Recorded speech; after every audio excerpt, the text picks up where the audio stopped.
안녕하세요. 저는 70세이고 현재 임대업으로 먹고 살고 있습니다.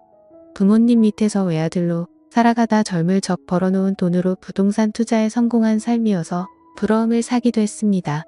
돈 벌다 hun기를 놓쳐 40살 넘게 노총각으로 지내다가 지인에게 소개받은 맘씨 고운 여자와 결혼을 하고 아들 한 명을 보았네요. 제가 혼자 자라 많은 자식들을 보길 바랬지만 그것도 팔자에 있어야 가능한 거겠더라고요. 제 외아들은 기특하게도 어렸을 적부터 속 한번 썩이지 않고 서울에 내놓으라 하는 대학에 떡하니 합격했고 원하는 대기업에 입사해 제 능력을 한참 펼쳤습니다. 그리고 그곳에서 사내연애로 만난 3살 연상인 여자와 결혼을 하겠다고 저절로 앞에 데려왔습니다. 지어머니처럼 순하고 착한 여자를 데려왔음 좋았을 걸 꽤나 반반한 외모이기는 했으나 어딘가 모르게 드세 보이는 예비 며느리가 맘에 걸리더군요. 아들은 뭐가 울린 듯 콩깍지가 쓰였는지 계속 여자친구가 좋다 하니 자식이기는 부모 없다고 결국 아들을 위해 결혼을 허락하게 되었고 예비 며느리가 될 나이는 어느새 혼자 임신까지 한 채 배불렀어 결혼식장에 들어갔습니다. 사실 예비 며느리는 어렸을 적 부모가 이혼해서 엄마는 바람나서 도망갔고 아빠 밑에서 동생과 함께 같이 살았다고 합니다. 뭐 그런 가정에 편견이 있는 건 아니었지만 그래도 기왕이면 다홍치마라고 귀하게 큰 내 자식이 여느 사람 못지않게 화목하게 자란 여자를 아내로 맞이하면 좋겠다는 욕심은 있었어요. 실제로 아들에게 여러 좋은 혼자 자리한 가득 들어온 것도 사실이었고요. 하지만 그것도 혼자 임신까지 해서 아들을 꽉 붙들어 놓은 며느리는 귀엽고 옆자리를 차지하고야 말았고 저희는 그 아이를 가족으로 맞았습니다. 달갑진 않았으나 아들이 사랑하는 여자였으니 며느리의 장점을 보고자 노력하며 마음을 달랬네요. 며느리는 스스로 쟁취하고 도전하고 이뤄내고 그 각박하고 어려운 상황에서도 보다 나은 환경에서 살고자 악착같이 공부해서 괜찮은 대학 나와 장학금으로 공부해 아들과 같은 회사에 입사했습니다. 번 돈으로 제 아버지 병원비 대고 동생 공부까지 시키고서 지원 수자금까지 척척 마련하니 참으로 똑 부러지고 생활력 강한 장점이 있는 아이더군요. 시부모에게도 살뜰하게 자라니 딱히 흠잡을 것도 없던 터였네요. 뭐 사람이 항상 완벽할 수만은 없으니 전 며느리를 맞아들이기로 하고 아들과 행복하기를 바랬습니다. 그러던 중 살면서 저는 인생이 최대 불행한 일을 겪어야 했습니다. 그날은 아내가 임신한 며느리 힘들다며 손수 만든 반찬을 애들 떼에 가져다 주었던 날이었어요. 아들이 엄마를 저희 집으로 다시 데려다 주는 데서 일어나 버리고 말았습니다. 역주행하는 음주 차량을 미처 못 보고 아들은 그대로 박아버렸고 그야말로 처참한 상태에서 음주 운전자를 비롯한 저의 아들 제 아내까지 저 세상으로 가고 말았어요. 소식을 들은 뒤 정신을 도저히 차릴 수가 없겠더라고요. 세상에 말도 안 돼 늙음하게 여행이나 잘 다니자며 행복하게 살길 바랬던 착했던 제 아내와 제 목숨과도 같던 제 아들 녀석이 저만 두고 세상을 등져버렸다는 소식에 저 혼자이 남은 세상 살면 뭐하나 싶어 나쁜 생각마저 들었습니다만 며느리가 곁에서 힘을 주었습니다. 아버님 그러시지 마세요.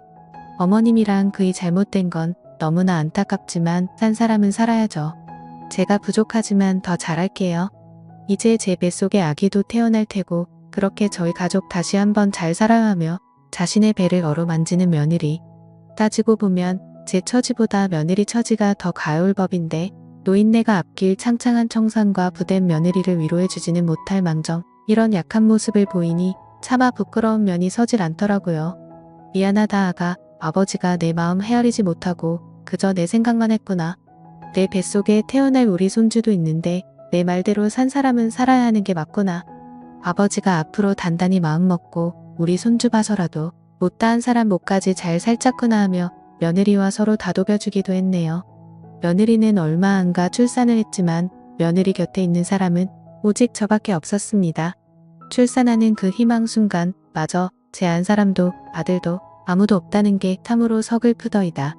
며느리와 저는 호를던 신인 상태에서 서로를 의지하며 손주와 인사를 했고 제 손주 녀석은 태어날 때부터 아비 얼굴조차 보지 못한 가엾은 신세가 되었습니다. 저는 손주를 아들만큼 어업비어 겨 며느리에게 넉넉하게 생활비를 주며 어디 밖으로 일할 생각하지 말고 오직 손주 녀석만 신경 쓰고 잘 키우라 했습니다.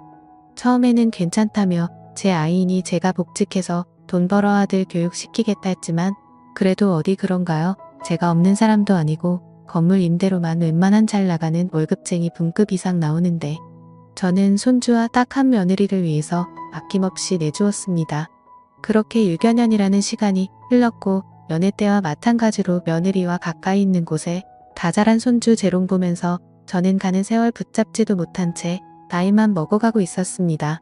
며느리는 직장에 복귀하게 되었고 가까운데 사는 제가 손주를 데리고 항상 저희 집에서 시간을 보내곤 식사 후 집으로 가곤 했습니다. 제가 사는 이유는 자라나면서 아들을 빼닮아가는 손주를 보는 일이었고 아들 어렸을 적과 제 안사람과 행복했을 적을 그리며 추억에 의지한 채 그저 눈감을 날만에 기다리고 있었네요. 그러던 중 제게 들어오는 여자분이 있었습니다. 손주 유치원 같이 다니는 같은 밭 아이 할머니였는데 와버린 자식을 대신해서 손녀딸을 봐주고 있는 사람이었어요. 그저 오다가다 인사하다가 이내 말 붙이는 사이로 그러다 차 마시고 식사하니 저희는 어느새 좋은 친구가 되었습니다. 정시라서 제가 정여사님이라고 불렀는데 우리 눈감은 안사람처럼 참으로 착하고 순박한 그런 사람이었어요. 지난 아픔을 가슴에 묻은 한마는 세월술 한잔하며 털어놓았더니 정여사님도 속에 있는 말을 털어놓으시더라고요. 그러셨군요. 참자식 먼저 보낸 부모 심정은 말로 다 못다 하죠. 제 팔자도 어찌나 사나운지 남편 먼저 몹쓸 병으로 잃고 막내딸마저 사고사로 잃었는데 어찌나 죽지 못해 사는 목숨인지요. 얼마나 그간 힘든 삶을 사셨겠어요. 누구보다 그 심정 이해합니다. 라며 서로 자식 잃은 마음을 위로해주기도 했습니다. 절대 한 사람 아니면 제 곁을 내어줄 수 없다 여겼는데 정이라는 게 참으로 무서워 마음이 열리더라고요. 가끔 저희 집에 와서 식사를 챙겨주기도 하고 집안 청소를 해주며 제 말동무를 해주었는데 어찌나 말을 곱게 하는지 젊은 청춘 마냥 막 설레거나 하진 않았지만 함께하는 시간은 참으로 즐거웠습니다.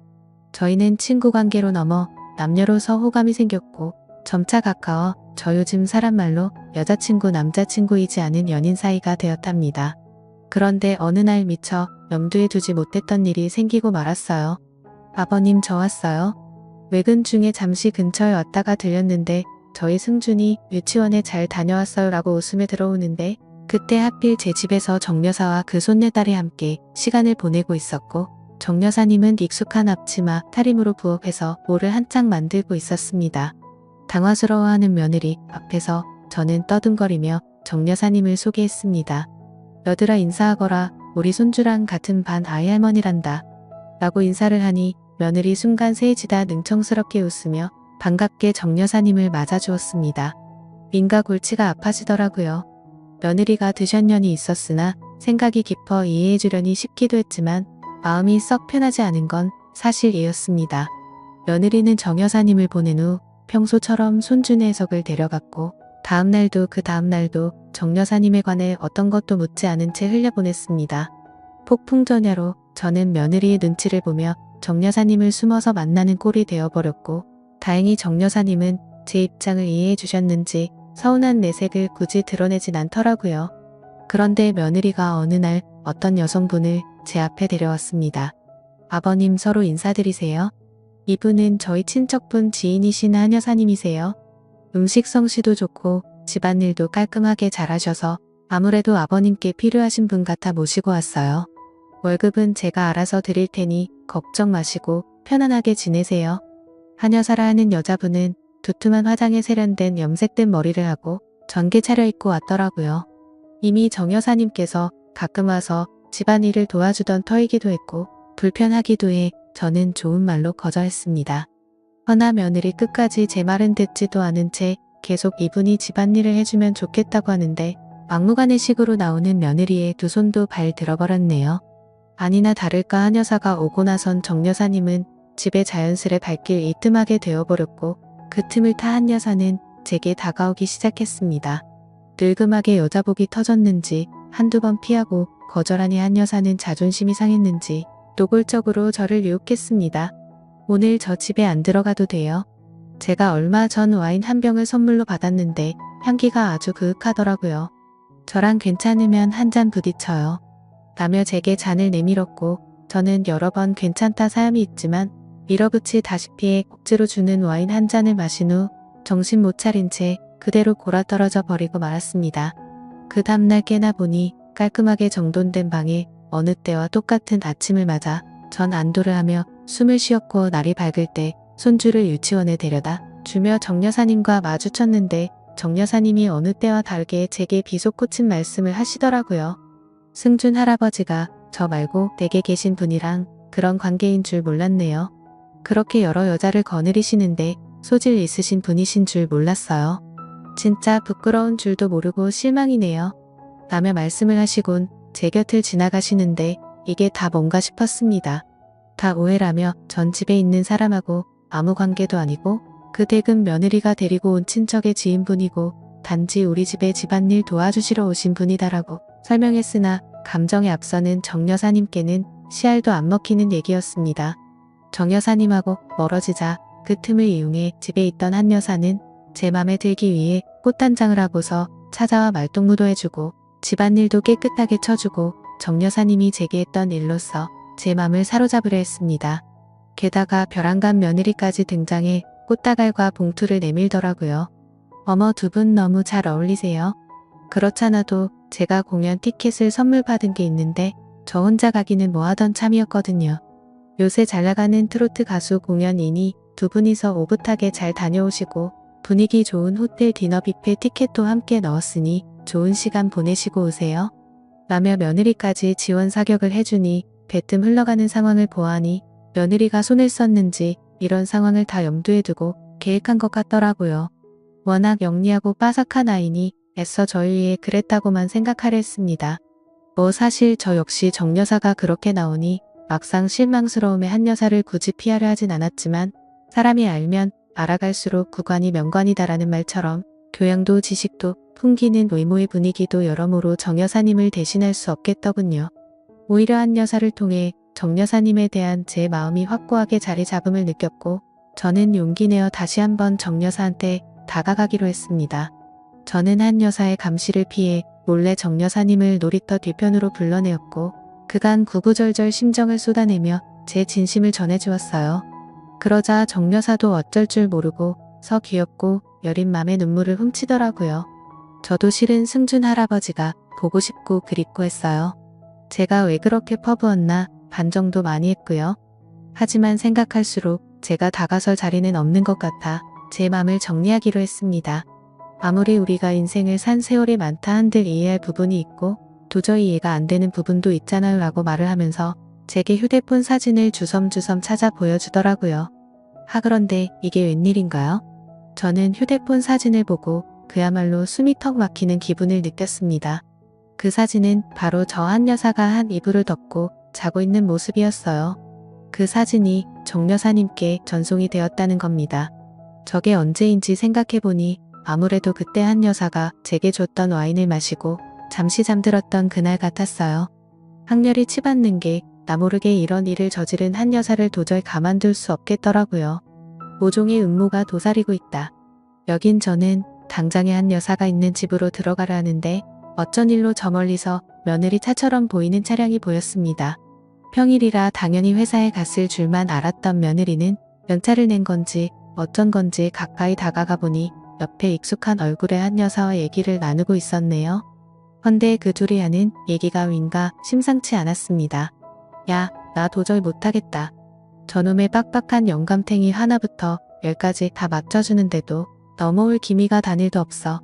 저런 별 볼 일 없는 퉁퉁한 여인네랑 이런 신랑이 하는 것도 자존심 상할 판국에 일단 대접받아야겠니?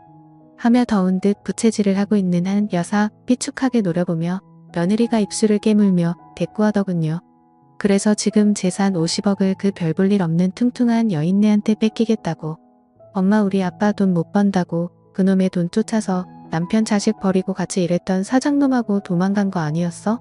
이렇게 돈 좋아하는 양반이 50억을 눈앞에 두고 포기하겠다고. 시아버지가 엄마한테 안 넘어올까봐 자신 없어진 건 아니고. 엄마 이게 대체 무슨 소리야? 분명 며느리가 한 여사한테 불렀는데 며느리는 어렸을 때 어머니가 바람나 집 나갔다고 했는데 그 엄마가 바로 한 여사라는 말입니까? 비틀거리며 거의 쓰러지기 직전이었던 전 금수만도 못한 모녀의 대화를 마저 들었습니다. 며느리의 말을 보니 이랬던 한 여사는 눈알이 뒤집힐 정도로 소리를 지르더군요. 자신이 없어. 너다 그 여자와 날 비교하는 건데. 나의 사람 취급도 안 했던 네가 재산 상속 때문에 날 내 시아버지 옆 자리에 심어놓으려는 주식검은 속내 뻔히 하는데 네가 나한테 이따위로 나와도 돼. 아쉬운 게 누군데. 서로 아쉽지 않아. 엄마는 시아버지 곁에서 받을 호감까지 생각하면 나한테 저래도 모자랄 판이야. 시아버지 저 세상 가고 나면 남은 재산 반반씩 나누기로 했으면 잘해야지. 50억이 거저 떨어지는 줄 알아. 죽 서서 정 여사인지 뭔지 그 여자 주기 싫음 제대로 좀 하자고. 라고 얘기하더라고요. 그 소리를 듣는데 얼마나 손발이 부들부들 떨리던지. 손주를 봐서 그간 믿고 있었던 며느리한테 뒤통수 제대로 맞았던 저는 모든 진실을 안 이상 더 이상 가만히 있을 수 없었습니다. 떨리는 손을 가다듬고 애써 제 전담 변호사한테 전화를 넣으려던 찰나 그때 한 여사가 며느리한테 찍소리도 못하고 씩씩거리며 나오더군요. 어머 깜짝이야. 아니 세상에 왜 여기 있어요? 설마 지금 여기서 우리 얘기가 엿들은 거예요. 어머 기가 막혀. 기가 막힐 노릇을 당한 게 누군데. 그 배치 같은 여자는 저를 보더니 오히려 자기가 기가 막히다며 황당하다는 얼굴을 하고 있는데 지 엄마 얘기를 듣던 며느리는 단걸음에 달려와 경악하며 아버님 이게 어떻게 된 거냐면요. 말을 주춤거리자 저는 며느리를 붙잡고 흔들며 배신감에 치를 떤 채 절규했습니다. 며느리는 한동안 가만히 제게 당하고만 있다가 기왕지사 엎어진 일 갈 때까지 가부잘안 심경으로 절 뿌리치며 뻔뻔한 자태로 내지르더군요. 내가 부끄럽긴 뭐가 부끄러워요. 어머님이랑 우리 그이한테 부끄러운 건 아버님 아니에요. 시어머니 밖에 없으셨던 분께서 이제 와서 무슨 부귀영화를 누리겠다고 그런 여자랑 재혼을 할 생각을 하시냐고요. 그럼 우리 아들이랑 저는요? 낙동강 오리알대라고요. 그 여자네 자식들은 이미 아버님이랑 지네 엄마랑 결혼하는 줄 알고 아버님 건물주인 거 알고 아주 신났던데. 그럼 며느리인 저와 제 아들은 어떻게 되는 건데요? 제가 뭐 때문에 여태까지 재혼 안 하고 아버님 곁에 있었던 노고가 몇 년인 줄 아세요? 그걸 유일한 핏줄인 우리 승준이만 물려받을 수 있는 아버님 재산을 그거를 그 여자와 나눠야 한다고요. 절대 있을 수도 없고 있어서도 안 될 일이에요. 저도 다 살자고 우리 아들 지키보자 했던 거라고요. 라고 끝까지 저 잘났다고 우리 손주 핑계만 대니 저는 며느리를 쳐내며 그 더러운 입으로 우리 손주 핑계 대지 말고 미사리 사육을 위해 우리 손주까지 이용하지. 이제 우리 인연은 여기까지구나. 내 너를 기특하게 생각하고 내 자식처럼 보듬어 주려고 했는데 이런 무서운 짓거리를 꾸민 너하고는 도저히 가족으로 살 수가 없겠구나. 당장 내 곁에서 사라지고 앞으로 평생 보는 일 없으면 좋겠구나. 라고 하니 며느리는 극단적인 상황에 치닫자 울음이 나오는 걸 간신히 악문 채 저를 붙잡고 선 그럼 승준이는요? 승준이도 다신 안 볼 생각인 거예요. 라고 해서 저는 한숨을 깊이 쉬고 그 어느 때보다 냉정한 결단을 내렸습니다. 승준이가 우리 손주인 건 맞지만 승준이가 내 아들로 사는 이상 난 승준이도 절대 볼 수가 없겠구나. 내 손주이기 전에 내 끔찍한 핏줄도 섞일 나이니까. 라고 말하며 한치의 망설임 없이 뒤돌아섰습니다. 며느리는 그제서야 제 진심을 깨닫고는 그 와중에 잘못을 반성하기는커녕 저를 붙잡으며 울고불고 온갖 원망을 하며 독한 언성으로 시작했고 심지어 저를 향한 막말이나 저주도 서슴지 않았습니다. 추한 며느리를 보자니 남아있던 정마저 떨어져 관계는 파국으로 치닫게 되었습니다. 믿는 도끼에 발등 찍힌 저는 사람이 무서워져 더 이상 사람을 만날 수가 없는 지경에 이르렀고 심지어 미래를 함께하고 팠던 정여사마저 믿을 수가 없어 모든 인간관계를 정리한 채 살아나가고 있습니다. 그게 벌써 2년째이네요. 가끔 며느리와 손주가 곁에 있었던 지난 세월이 그리울 때가 떠오릅니다. 이렇게 된 건 다 누구의 잘못인 걸까요? 제가 뒤늦게 정여사와 만나 재혼하려는 게 그렇게 큰 문제였던 걸까요? 며느리가 그런 천인공노할 일을 저지를 만큼 만약 그렇다면 시간을 돌이키고 싶네요. 아무 일도 일어나지 않았을 때로 돌이키고 싶습니다. 오늘따라 먼저 떠나 나들과 제 아내가 참 그립습니다. 어쩌면 다시 만나지 못할 귀여운 손주 녀석도요. 어서 이 끔찍한 운명이 끝나길 바라며 괴로움을 털어놓고자 사연을 보내봅니다. 감사합니다.